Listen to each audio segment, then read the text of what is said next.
to this month's Wellness Wednesday seminar.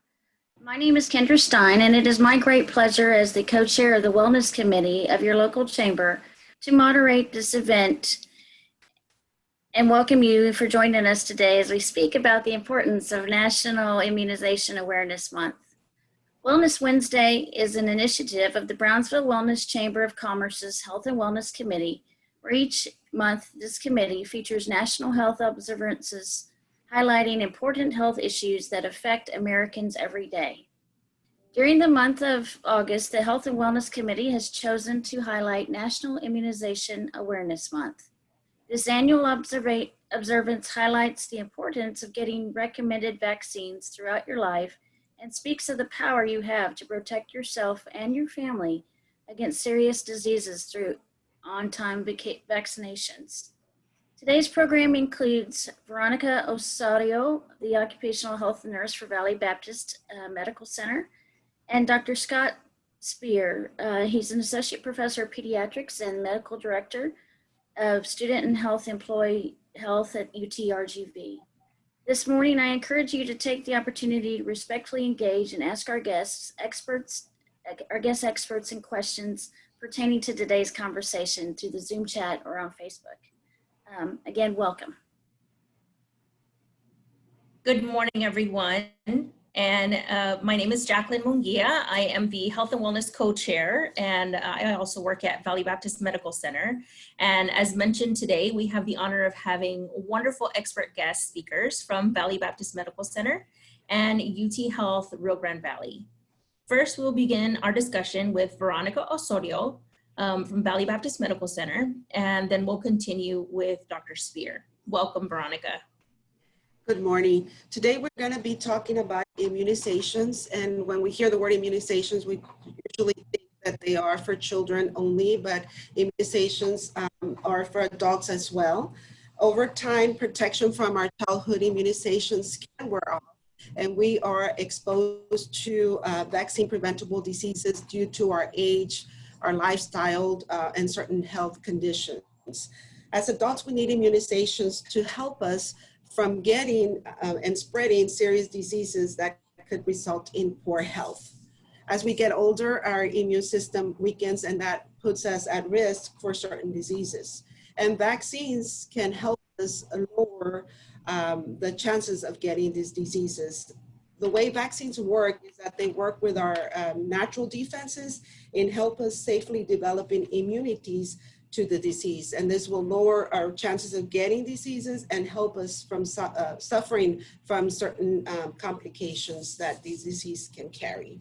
We're going to be talking about some of the diseases and some of the recommended vaccines for those diseases. One of the diseases that we're going to talk about is the pneumococcal disease, and this refers to an illness that is caused by the pneumococcal bacteria, and this bacteria can cause many illnesses, including pneumonia, ear infections, sinus infections, and meningitis. So the recommendation is for adults 65 years or older to get a one-time dose of the pneumococcal vaccine. Next, we're going to talk about the shingles. And shingles is a very painful skin rash that is usually accompanied with blisters. And in addition to the rash, the shingles can cause fever, headache, chills, and upset stomach. So the recommendation is for adults who are 50 years and older to get 2 doses 2 to 6 months apart of the shingles or zoster vaccine. Another recommended vaccine is the HPV. HPV vaccine is recommended for females and males 26 years and younger. And this is given as a one-time series of 2 or 3 vaccines. And this vaccine helps prevent against certain types of cancer. The MMR, or measles, mumps, and rubella, is recommended for adults born in the United States in 1957 or later, and it's recommended as a one-time dose for most adults. And this disease can cause fever, runny nose, cough, and all of these diseases can cause more serious complications that can include pneumonia, swelling of the brain, and even death. So that's why it's important for us to make sure that we get immunized. The next vaccine that we're going to talk about is the chickenpox. The chickenpox can cause itchy rash that usually lasts about a week. It can also cause fever, tiredness, and loss of appetite, and headache. And it can lead to, again, all of these diseases can lead to more serious conditions. And that's why the recommendation for this vaccines come in place. So this vaccine is recommended for adults born in the United States in 1980 or later, and it is given in a one-time series of 2 doses. Next, we're going to talk about the Tdap, and this is the tetanus, diphtheria, and pertussis vaccine. And this vaccine is recommended for adults, one-time dose, and then you get a booster shot every 10 years. And this vaccine helps us with the tetanus. You can get the rigidity of the muscles, which can cause the locked jaw, and this can cause difficulty breathing, difficulty swallowing, difficulty eating. The pertussis, which is the whooping cough, can cause a violent cough that can also affect your breathing. And that's why it is important that we get immunized with the Tdap vaccine. The Tdap vaccine is also, for us as adults, is recommended, like I said, a one-time and then every 10 years as a booster. But for pregnant women, it is recommended that they get it during every pregnancy, because the whooping cough can cause serious problems in newborns and young children. So that's why we want to protect them as well. Now, with flu season around the corner, we want to make sure that our community gets vaccinated. Flu is very contagious, and it occurs during the months of October through May. So anybody can get the flu vaccine, but the people that are most vulnerable to the flu are the elderly, pregnant patients, and people with certain chronic conditions. So we want to make sure that we get vaccinated annually. And the flu can cause fever, chills, sore throat, muscle aches, cough, fatigue, just a generalized feeling of being sick. I'll go over that in detail, Veronica. So okay, so so that is just recommended once a year. And then some of the questions that we've been getting with the flu vaccine is if the flu vaccine will protect them against COVID-19. And the answer is no. However, it can prevent certain respiratory illness, and that can play a big part right now with all this pandemic going on. We are strongly recommended that the community gets vaccinated for the flu vaccine to help reduce the overall impact of the respiratory illnesses, because that will lessen the resulting burden on the healthcare system during the pandemic, since we don't know what's ahead of us with this COVID-19. So we really recommend that that you do get the flu vaccine. I know it's a short presentation, but the overall message is that our immunizations are our best protection and one of our safest ways to protect our health. We do recommend that you visit with your doctor and that you schedule your appointments and always talk to them about upcoming vaccines. Make sure that you are current with your vaccines, and the vaccines not only protect you, but also protect those around you. So we want to make sure that everybody understands the importance of getting immunized and staying on top of that. Most of the information that I got was from the cdc.gov, and they have a lot of useful information, videos, pamphlets, flyers. So if you're looking for more information as far as scheduling, the scheduling of the vaccines, questions on vaccines, I highly recommend that you visit the website. And I do thank you for your time. Great. Well, thank you, Veronica. We appreciate the insightful information about vaccinations that you provided for us on immunization. Up next, we have Dr. Spear from UTRGV, who will delve into more how the COVID-19 pandemic and the flu season can affect those who are not vaccinated. Welcome, Dr. Spear. Thanks for having me. Good morning. The only thing that I would add to Veronica's talk, I don't know It's not routinely recommended for everybody, but the hepatitis B vaccine is certainly recommended for people who have exposure to blood or sexual activity can also transmit hepatitis B. So many of us healthcare professionals are aware of this vaccine, but the general public should also talk with their providers about whether that's an appropriate vaccine for them to receive as well. Let me share my screen here to bring up the presentation that we're going to talk about today. And Veronica has really, highlighted the things we're going to talk about, but we'll just talk in a bit greater detail about influenza and how we can prevent influenza. So influenza is also known as the flu. There are two major types. There's influenza A and influenza B. And under influenza A, there are several different subtypes. And under influenza B, there are several different lineages. It's contagious.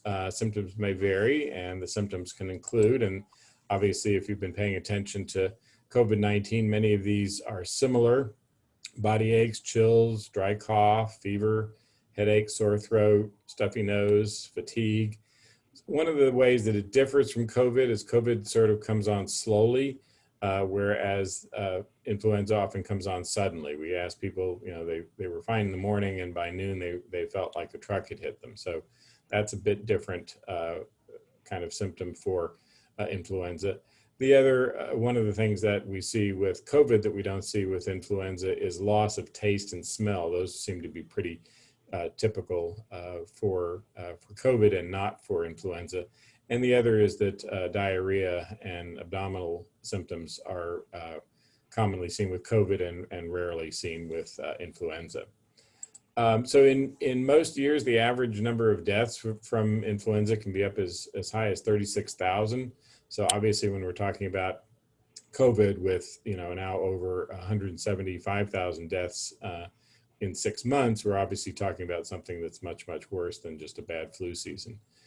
In a regular, usual flu year, there's up to 200,000 people who get hospitalized, and the vast majority of these are people who are 65 and older. Usually the viruses circulate during the late fall, so starting in a month or so through the early spring. This is why I think Trump was saying that it would go away, that COVID would go away in the summer, because typically influenza goes away in the summer, but COVID and influenza are not the same thing. But influenza, we're starting to get into influenza season in the next month or two. So that's why we're having this conversation now.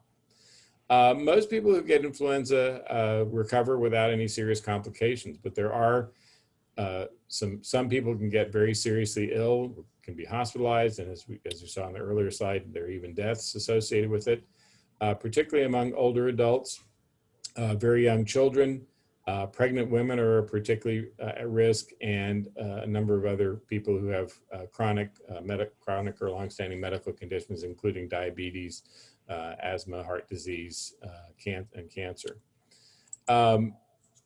It's an important cause of missed work and school. So, those of you, many of you on this call will be concerned about people missing work.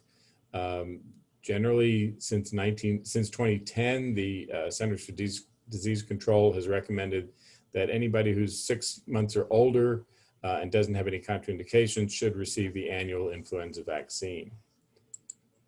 How effective the vaccine is depends on a number of factors, including the age of the person. And this is why when we're talking about, as Veronica said, as people get older, their immune system isn't quite as effective. So even if they've received the vaccine, those of us who are over 65, we may not develop as robust antibodies. So that's why it's important for people around us to also be vaccinated. It's known as herd immunity. So even if your immune response isn't terrific to the vaccine, you may be less likely to be exposed to it because the people who you come in contact with have been vaccinated. The influenza tends to vary by season. So what we saw last year is generally not the same subtypes and types that we saw that we're going to see this year. They go to the southern hemisphere and look and see what was circulating, and that's where they try to make a good guesstimate of what types and subtypes should be in this year's vaccine for the northern hemisphere. But it's a it's a game of, trying to figure out what's the optimal inclusion of types and subtypes. Generally, as we'll talk about, the new vaccines that we're going to have this year are quadrivalent, meaning they have 4 different strains or lineages, and again, hopefully aiming at the best guess of what we're going to see. So the vaccination really is the best way to protect against influenza and its potential complications. We find that during the past 5 or 6 influenza seasons, that vaccination prevented for anywhere from 1.5 to 6 or 7 million illnesses.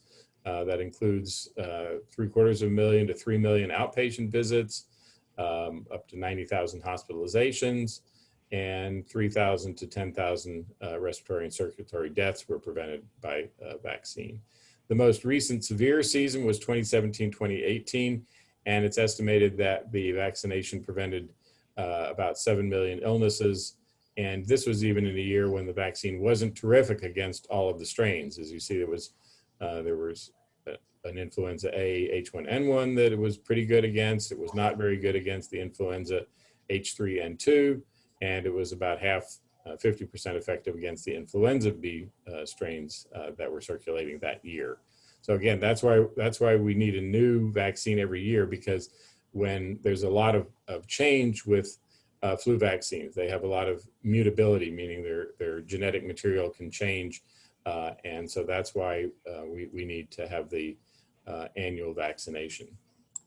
So what's new for 2021? Again, Veronica mentioned the fact that we now have this season's going to coincide with the novel coronavirus, and also known as COVID-19. That's the illness. The actual name of the virus is SARS-CoV-2. And we're hoping that influenza vaccine of everybody over 6 months of age who is eligible and doesn't have contraindications will help prevent illnesses that are caused by influenza that might be confused with those of COVID-19. As I said, many of the symptoms are similar.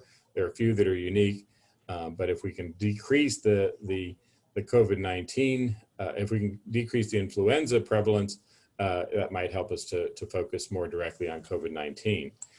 In addition,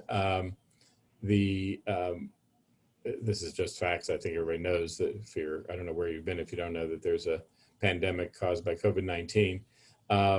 And as of 2020, we're going to, this month, we're seeing the COVID still around with us. It hasn't really changed. And as Veronica mentioned, we don't know what the 2021 influenza season is going to be like, but if we can decrease the impact of that, it will help to reduce the severity of influenza, which puts stress on our hospitals and our intensive care. And so if we can decrease that, that'll help us to focus more directly on the COVID-19 response. I think we've mentioned the fact that it's recommended for everybody over 6 months of age. There are 3 different types of the vaccine. There's inactivated influenza vaccine. That's mostly what you're going to be seeing out there. The recombinant influenza vaccine tends to be a little bit more expensive. It has some specific uses, particularly people who have egg allergies. The live attenuated influenza vaccine is the nasal spray. You may have seen that one. That can be given to people, I believe, 6 months to 50 years of age. And all of these should be available, and all of these different vaccines should be quadrivalent, in other words, having 4 different protection against 4 different strains of influenza. In November 2019, those of us that are 65 years of age and over should be looking for the Fluzone. It's a high-dose quadrivalent vaccine. It's got about 4 times the amount of the antigen, or which is what we produce antibodies against, as the regular standard dose of inactivated vaccine. It has about 60 micrograms, and the standard dose has 15 micrograms. So again, as Veronica was saying, as our immune system strength wanes, we want to give a higher dose of the vaccine to produce a good immune response. So we're basically hitting those of us over 65, hitting it with a higher, hitting us with more of the vaccine. You could also obviously get 4 doses of the regular dose vaccine, but as one of my colleagues who's also over 65 said, I don't want to get stuck that many times. So if you have the choice and you're over 65, you ought to be asking your healthcare provider, can I get the high dose, the Fluzone high dose? There's also another Fluad quadrivalent that is not a high dose vaccine, but it is approved for people over 65 years of age. So when should the vaccine be given? It takes about 2 weeks for antibodies to develop after you receive the vaccine. And unfortunately, the vaccine tends to wane. Our immunity that's produced tends to go away after about 6 or 7 months. So what this slide is saying is that, you know, when the flu season starts, you want to be protected, and but you also want to be able to be protected towards the end of the flu season as well. So in my line of work, you know, I got the vaccine last week, but you know, if you can kind of, my mother who's in a, you know, a senior living facility, you know, she's not out and people aren't around her for reasons of COVID. And she said, you know, is it okay for me to get the vaccine in October when they get it? And yes, it probably is, but you know, the sooner she gets it in October, the better. But again, you've got the issue of it waning, particularly for people who are older towards the end of the flu season. So, you know, I don't think we know what will happen with the high dose vaccine with the elderly. Will that last a little bit longer? But it's a balancing act. So if you can, if you're hearing that there's starting to be flu cases, then you want to make sure that you're getting in to get your flu vaccine. We've also got the issue of, you know, trying to do this around COVID and isolating, you know, people in isolation. And I don't think we're going to be able to have the same kind of flu clinics that we've had in the past, although we have been talking at UT Health RGV. We, as many of you may know, we have 4 sites around the valley for COVID testing, and we're talking about providing influenza through that mechanism as well, the influenza vaccine rather. I think that probably will be a good thing because people are in their cars and we've already got people isolated, and so I think very shortly you should be seeing that also through the COVID testing sites will also offer the flu vaccine. Yeah, I think this addresses what we've just been talking about. So who should get the flu shot? Well, obviously, you know, everybody over 6 months of age, but particularly children age 6 through 59 months. So anybody over 50 years of age, adults and children who have chronic pulmonary diseases like asthma, cardiovascular disease, except for just hypertension alone is not a risk factor. Any renal, kidney disease, liver disease, neurological diseases, metabolic disorders, including diabetes. Anybody who's immunocompromised, they have, you know, HIV, or they're taking medications that compromise the immune system. Women who are pregnant or planning to become pregnant during the season, and any children or adolescents who are receiving aspirin medications for some reason, because aspirin and influenza increases the risk of a very serious condition called Reyes syndrome, which we fortunately haven't seen because we're paying close attention to people who have influenza. And as you may hear, when people have the flu, you shouldn't be taking aspirin, particularly children. Residents of nursing homes and other long-term care facilities are particularly at risk. Native Americans and Alaska Natives are also at increased risk, and people whose body mass index is over 40. Who should not receive it? Anybody who's had a severe allergic reaction to any component or to a previous dose of influenza, although the ACIP, this is the advisory group for the CDC, does make an exception for allergy to egg, and we'll talk about that in the next slide. The children or adolescents who are receiving the concomitant aspirin we talked about shouldn't receive the live attenuated because, again, it has the potential to cause Reyes syndrome in those people. They can get the inactivated vaccines, the typical vaccines, but they just can't get the nasal spray vaccine. Any 2 to 4 year olds who have asthma, it could increase the risk of asthma. Children who are immunocompromised, again, because they may not be able to handle the live attenuated virus. And close contacts of anybody who's immunosuppressed, because they may pass that on to the immunosuppressed person, again, because it's a live attenuated virus. Pregnancy, again, same reasons. Anybody who's got some condition where there's leaking of the fluid around the brain with the nose or ears or mouth, that's a contraindication of the live attenuated. And anybody with cochlear implants, because again, there's communication with the brain, fluid around the brain. Anybody who's received the antiviral medications that we give shouldn't receive the live attenuated vaccine because it may not work as well because again, it's suppressing that. But that's not the case for antiviral medications for the other influenza vaccines. They can be received. People with egg allergies, if it's just that you had hives after exposure to eggs, you should receive the flu vaccine. Anyone that's appropriate for you based on your age and health can be used. And anybody who has severe reactions that required epinephrine or other emergency intervention, they can also receive the vaccine, but it should be done with the recombinant vaccine or a special type of the inactivated vaccine. And if that can't be done, those probably should be done in an inpatient setting or in an outpatient clinic where you can be closely monitored. So obviously the individual is the most important defense against the flu because you can do things like get vaccinated. These things obviously sound a lot like what we're telling people to do with COVID.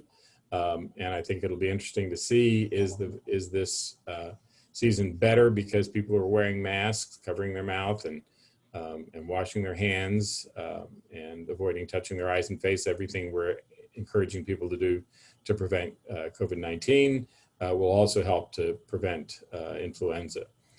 And similar issues, if you're not feeling well, stay at home. We've got that on for all of our folks at UTRGV, employees and students. The first thing they do when they get up is check themselves. Do they have a fever? Do they feel ill? If so, don't come to work. I think that's important in any setting now, particularly with COVID, but now adding on influenza. We don't want people sick at work. It doesn't help them. It doesn't help their employees, and it doesn't help our business. I think, again, the social distancing or physical distancing that we're doing with COVID is also going to be helpful with influenza. Getting rest and drinking plenty of fluids. I think my mother put that one in, but that's also obviously helpful.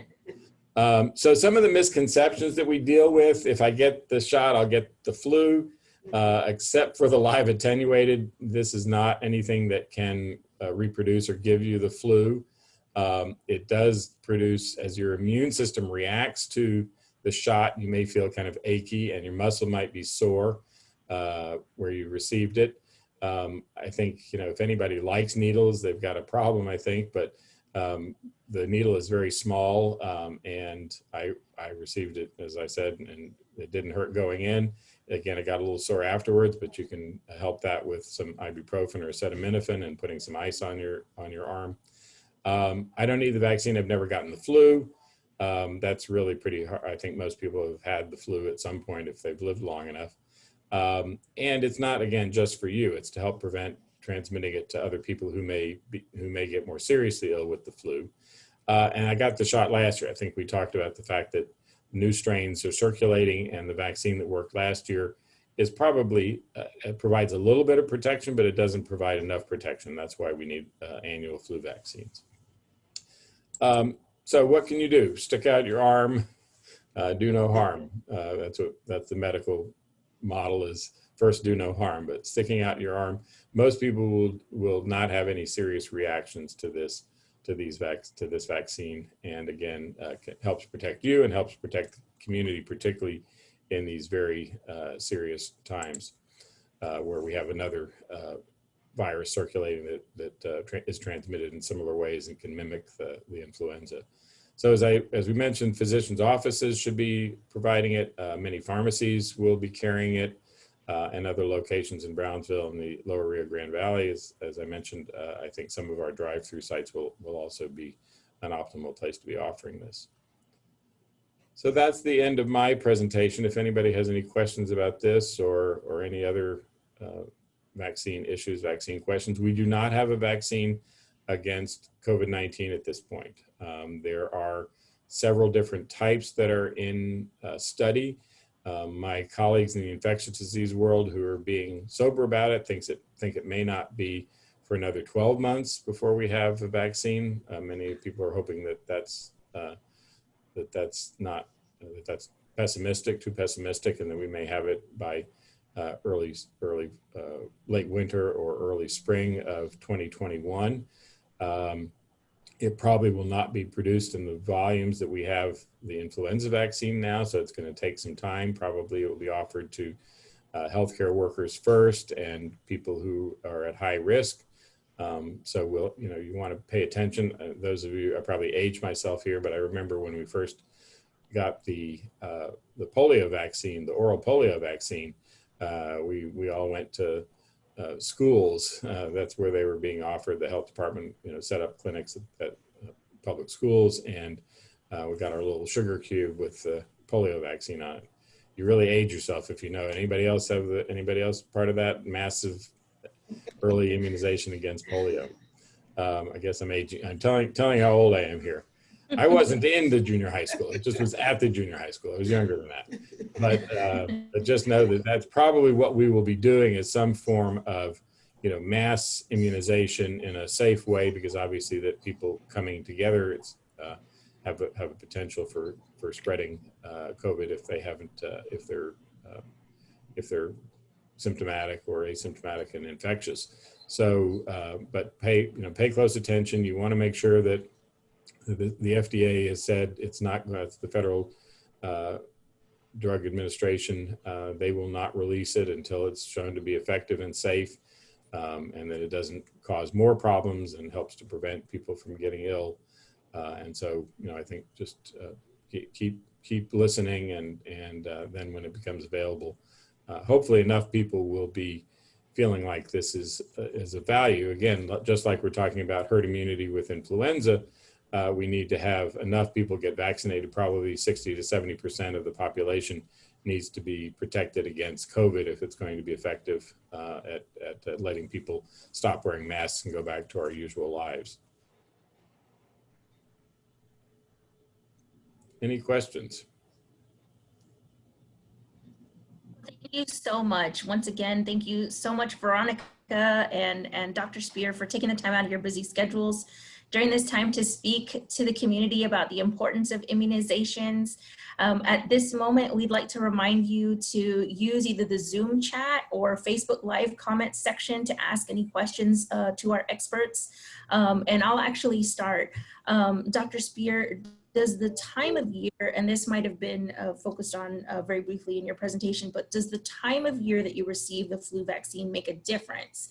I know that you mentioned, as early as you can get it, but I know that you, along with all the rest of us, are extremely busy, and we just keep telling ourselves, oh, that's right, I've got to get my flu vaccine, and I'll get it tomorrow, or I'll get it next week, or I know I need to go and get my prescriptions over at Walgreens. I'll get it when I do that. And then the time gets away from us. Does it matter if we get it in October or if we get it in January, or is it? Well, the risk for delaying it, it's still going to work. I mean, again, remember, it takes 2 weeks for it to become, for you to develop antibodies. The problem is that you may have already gotten sick. So if you wait until January, do you like to gamble with your health? But yes, we understand that, people, it's best, that's why the message is get it when you can, even if it's early, even if you're saying, well, I think I'll wait. If they have it, get it now, even though we know that it might be a problem with needing to get a booster in the spring.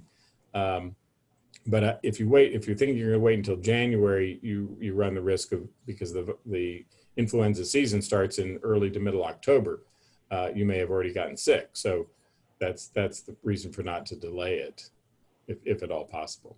But it doesn't harm. It's not bad to get it. And if you've been living as a mole, you haven't been around anybody, and the first time you go out is January, yes, then go and. If you've been completely isolated and you can't go out, as soon as you can is basically the message. Okay. Thank you for that.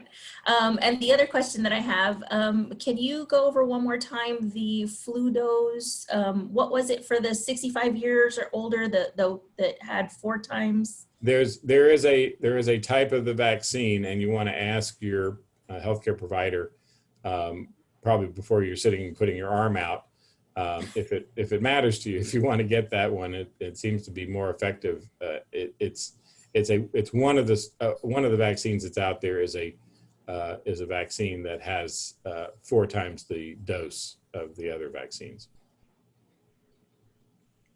There's another one that's been approved for people. I'm not going to say elderly because we're not elderly, for people over 65. But it doesn't it's not the one that has the 4. There's four things of 4 here. There's quadrivalent, which means the 4 strains, and then there's the high dosage is what it's called. So just say high dosage. Don't say quadra, because then they'll say, oh yeah, they're all quadrivalent. Say high dose. Do you have the high dose vaccine available if you're over 65?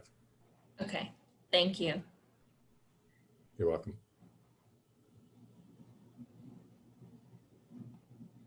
We don't currently have any questions in the Zoom webinar chat, but I'm not sure if we have any questions in the, let me see.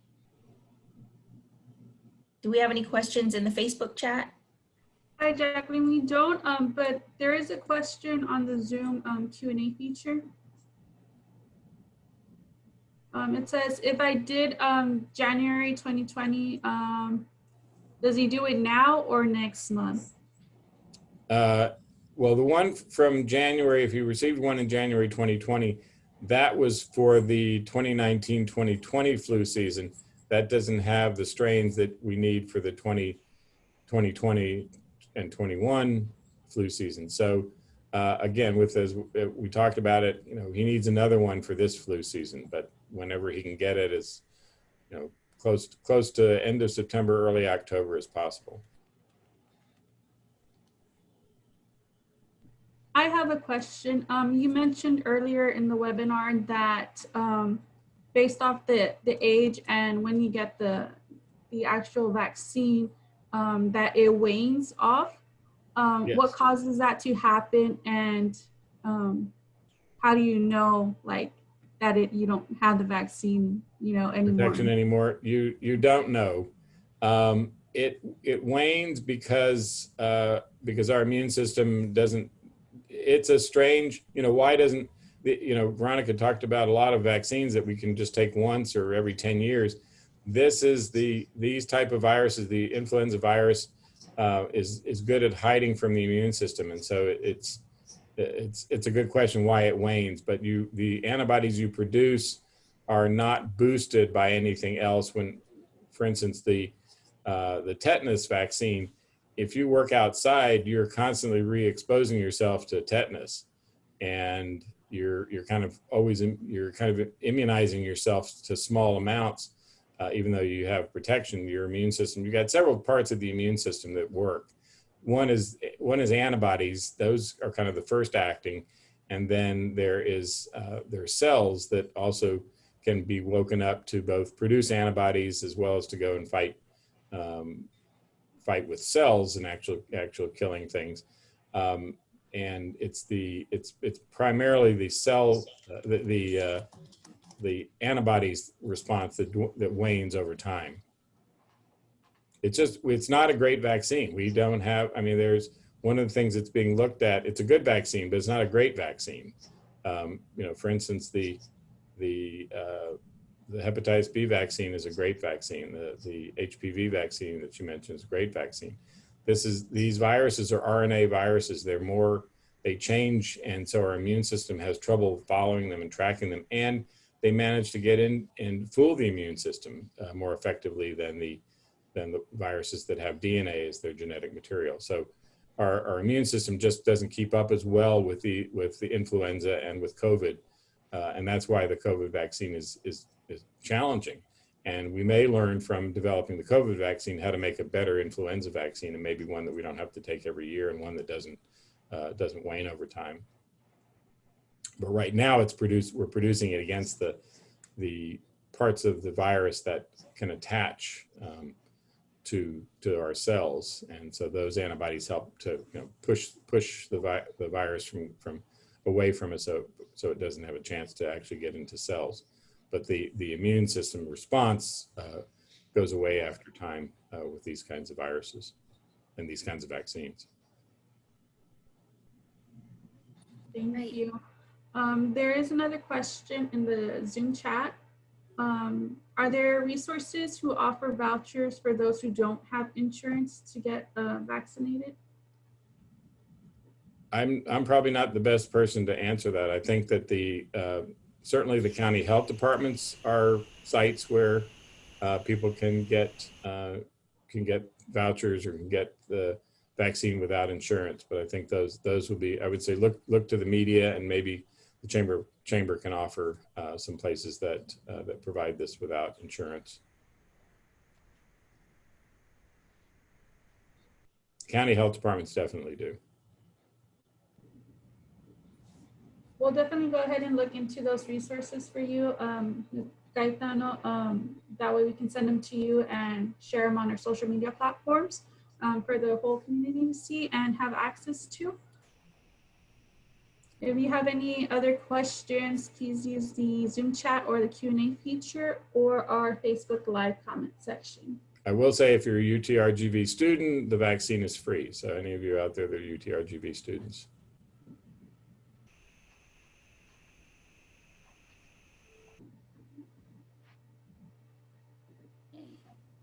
No other questions? No questions. Okay, well, again, we want to thank you, Veronica and Dr. Spear, for such an educational and wonderful presentation. We've appreciated your time and the information that you've given us. We want to invite everyone to follow us on social media platforms and join us for next month's Wellness Wednesday that's scheduled for Wednesday, September 30th at 10 o'clock at the same time. And finally, we couldn't possibly conclude the event without recognizing our chamber staff and the Health and Wellness Committee members and co-chairs, Jacqueline and myself, for this providing this event and supporting us actually in this event, especially the chamber staff and our wellness committee. So again, thank you, Dr. Spear and Veronica, for participating, and everyone for joining us. This concludes our program, and we hope you have a great and blessed afternoon. Stay well. Thank you. Stay well, stay safe. Thank you.